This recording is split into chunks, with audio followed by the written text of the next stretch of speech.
Life is about the choices we make, and the choices we make determine the outcome of our wait. Do not wait in despair. Choose your wait in joyful anticipation, living your best life and trusting that God will come through for you in His own time and in His own way. There is so much purpose in the waiting. Do not waste the wait.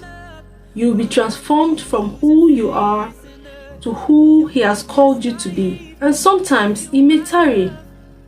And when it arrives, life's sweetness will satisfy your soul. Why does God make us wait? I think He wants us to wait in patience and endurance, which refines our character and leads us to fulfilling His purposes in our lives. Hello everybody, welcome back to my channel. My name is Ogechi. If you are seeing my beautiful face for the first time, hi, do well to click on the red subscribe button, like this video and share. So today we are going to be talking about the movie The Wait. We're going to be doing a review on The Wait, the movie The Wait, and I'll be sharing a little bit of my experience or my story about a period in my life when I had to wait. Okay, so the movie is about women, especially women who are believing God for the fruit of the womb, or women who have had several miscarriages, and there's this Dr. Nara, who is Inse. I'll put her picture up there. I think she's a fertility doctor, or most of her patients are usually women, who are trying to conceive, women who are having babies, that kind of thing. So she gets to meet a lot of these women. So she decided, because she has met so many women like that, so she decided to have this group called the waiting room. I think that's what it's called, the waiting room. So she had different women come in, talk about their experiences, how they've been coping, the way, how it has been for them, how waiting has been, several number of women. And she had a friend who is Deyemi Okolawo. I've forgotten his name anyway. So Deyemi is her like a bestie, like her friend, whose wife too who is also believing God to have a child.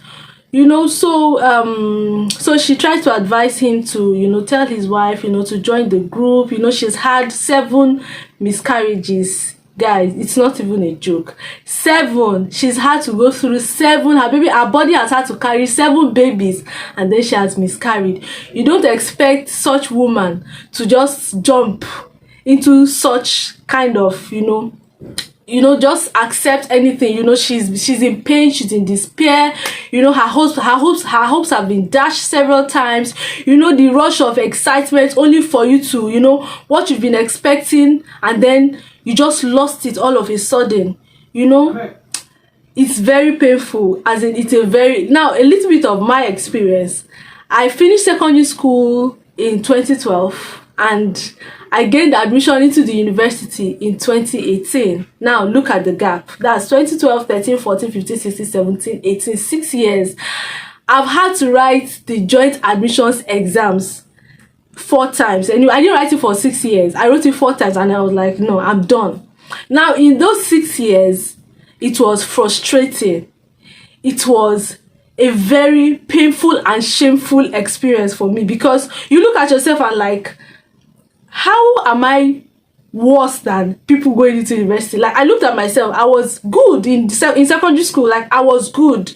I wasn't like the brightest, but I was okay. I was doing very well. Do you get? And then coming out of secondary school, I wasn't getting admission. At first, I wasn't passing my JAMB. After some time, when I got used to JAMB and their questions, I was passing very well. There was one I even passed. There were 2 like that. I passed JAMB, I passed post UME. I wasn't taking, your mates will go to school, and then you have to sit at home. And during that period, I was working in a pharmacy as a sales girl. Anyway, that period was very shameful for me, because at times I look at myself, I'm like, oh God, am I a failure? I look at myself like, as in, I look at myself like a failure. That period was it was very hard. It was very, so nobody should come out here. And so I'm coming to tell my story as someone who has really experienced delay. Now, delay can come in different forms: in marriages, in conceiving, in deliverance, in healing. Waiting can be a very tough period. So I've experienced it in one area of my life, and it wasn't easy. So during that period, during that period of 6 years, I saw the importance. Now, one thing we all have to understand: if you're trying to wait on something, or you're waiting on God for something, you have to understand that there is always a purpose in waiting. There is always a purpose in waiting, really. That period, I did not really grasp what God was trying to tell me, or what God was trying to show me then, but I was trying to understand, but it wasn't a learning process. Sometimes when God tells you to do something, you are not all jumpy and happy, and sometimes you'll be doing that thing God wants you to do, crying in tears. Yes, so that period was a very hard time for me. I wouldn't want my enemy to go through that. When I was gaining admission into the university, I had friends who were having babies. I had friends who were getting married. I had friends who were getting admission to study their masters. I had friends who were traveling abroad, and I was just at one point, basically. It was a very hard time for me. So the doctor, Dr. Nara, was trying to tell her friend that, try to tell your wife to come to and join the group of women. Basically, the group is just to empower women. Try to make them understand that you are not the only one going through such. We have other women going through such, and you don't have to look haggard. You don't have to suffer so much pain alone. You have people who will hold your hands with you and go through the journey. So she tried to talk to her friend, and he was like he would try. And man, David's home was on fire. His wife wasn't giving him attention. She was so engulfed in her own pain. She wouldn't even look at her husband. She wouldn't try to understand that her husband is also going through the same pain. But we cannot mix up. We can't mix him. Her body carried those babies. It's a different experience. I feel like it's a different experience for the man and the woman. Yes, the man would have, mentally prepared for his child, even financially prepared. They are ready to have this child or children, and then they lost the child and all of that. But for the woman, her body went through a lot of processes, a lot of stages, like a lot of changes, only for so I wouldn't blame her so much, but she was so engulfed in her pain. She wouldn't, it was her home was just cold. She wasn't even looking at her husband. Her husband would tell her stuff. She wouldn't even show up for him, and then and she wasn't even talking to God. She was not talking terms with God. This was someone who was very close to God, and she wasn't even going to allow God have it at all. So so her husband tried to talk to her. She was like, please, I'm not even interested. Don't even tell me anything about your God. But these classes was helping her husband. I've forgotten his name, please pardon me. These classes were helping, this group was actually helping her husband, because it was helping him understand the pain this woman was going through. There was another particular person, Ini Dima, I don't know her name, I forgot it. Sorry, I'm not going to be keeping names.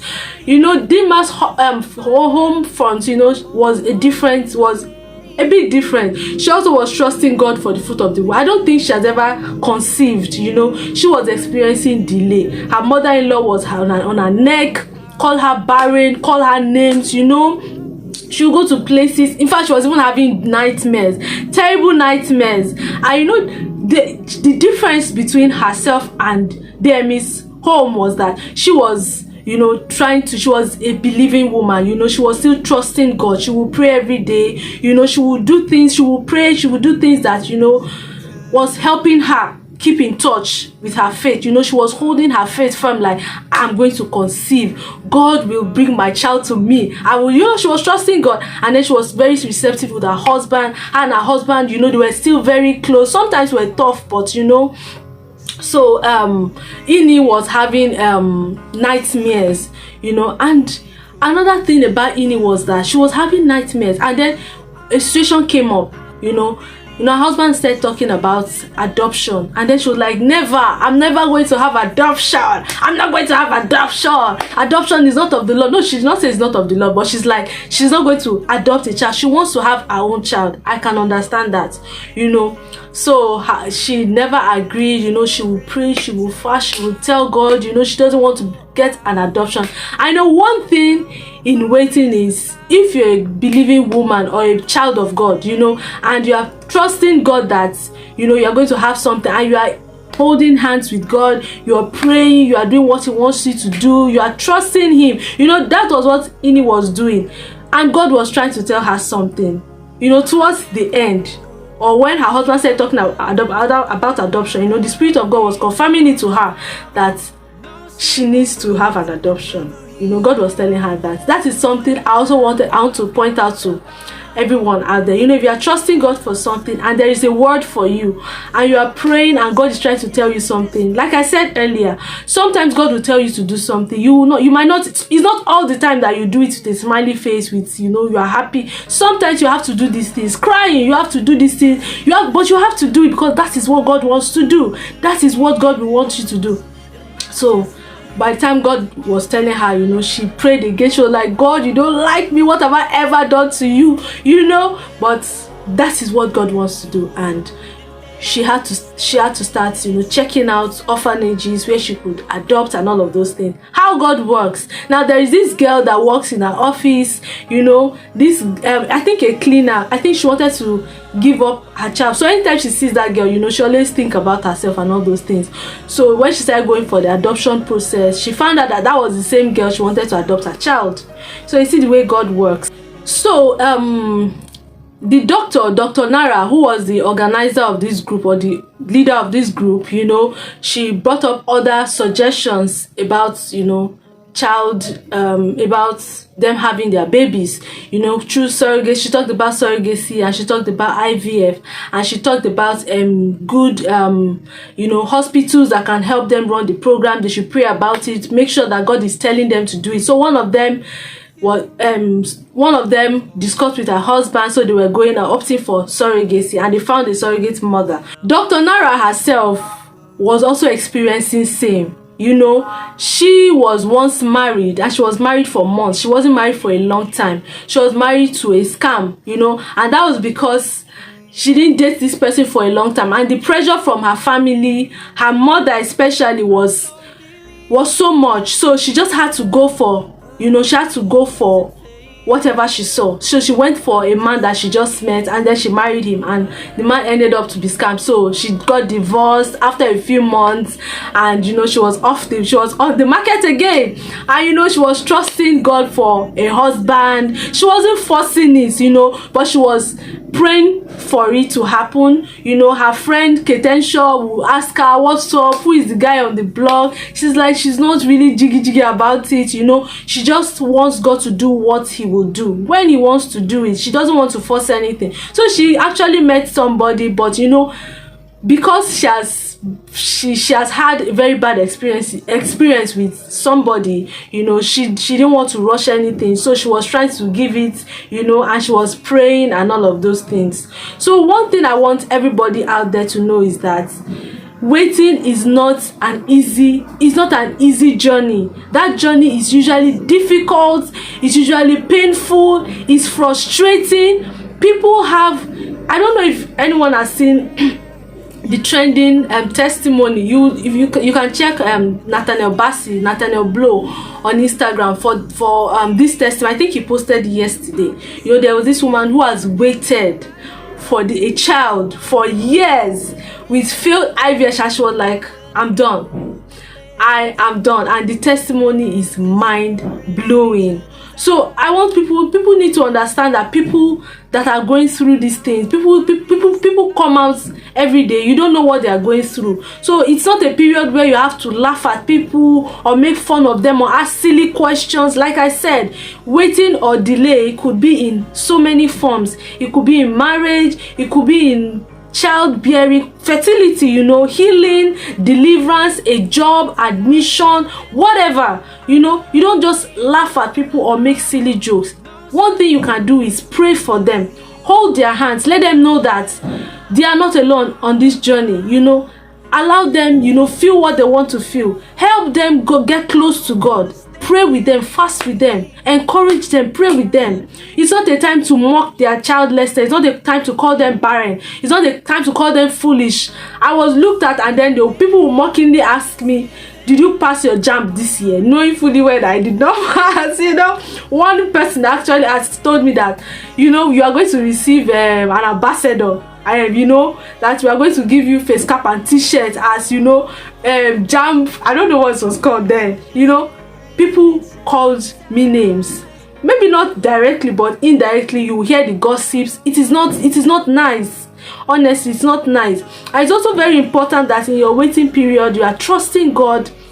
It's not a period that you have to lament and cry and engulf yourself in your own pain.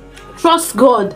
Try to hold hands with Him. Trust Him. Receive your word from Him. And there is always a purpose in waiting. It is very important for you to know that God will not want to punish. God is not punishing you. God is not making you go through that because He hates you.